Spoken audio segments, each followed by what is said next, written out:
What do you call it? Deer with no eyes, no legs, no genitals. Still no fucking idea.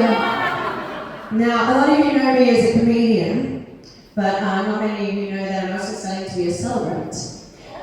So, heartfelt speeches are very much a big part of my common vocabulary. And weirdly, I wrote a speech for you. So I'm going to share it with you, whether you like it or not. Okay.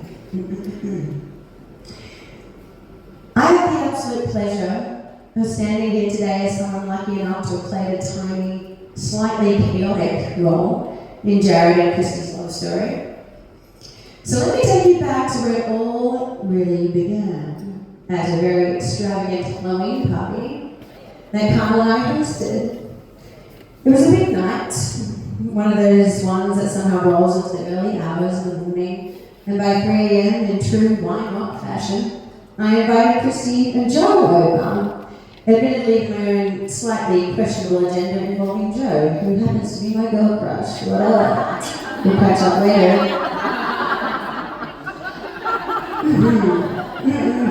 Now, what I didn't realize at the time was that something much more important was about to happen.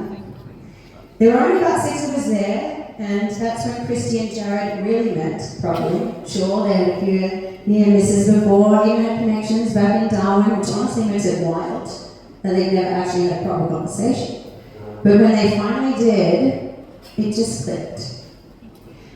I remember looking over into the living room and seeing the two of them tucked away in the corner, completely locked into each other, deep in conversation, laughing, animated, like no one else existed. And then, not long after, I look again and suddenly they're doing the airplane. Yeah, the airplane. The one where you balance on their feet and you fly. And by that I mean, like, Jarrod was balancing on Kristy's feet. In the middle of the room. At that point, we all knew something was definitely happening. And from there, it was on.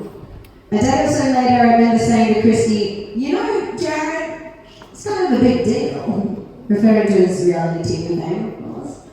And without missing a beat, she basically said, I don't give a fuck. And that right there says everything you need to know about their love. Kristy wasn't interested in accolades or the attention. She was interested in Jarrod, exactly as he is. And in that moment, she was already falling in love with him, and ever since, they've never looked back. Watching the two of you together has been something really special. You bring out the best in each other, you laugh endlessly, and you love each other so genuinely. It's the kind of love everyone hopes to find. I feel incredibly blessed to have you both in my life, and honestly, I'm so overjoyed that I got to play even the smallest part in bringing you together, even if it came from a slightly chaotic 4 a.m. decision. Jarrod and Kristy, I love you both so much. So please join me in raising a glass to a lifetime of laughter, love, and maybe a few more airplanes along the way. Cheers, baby!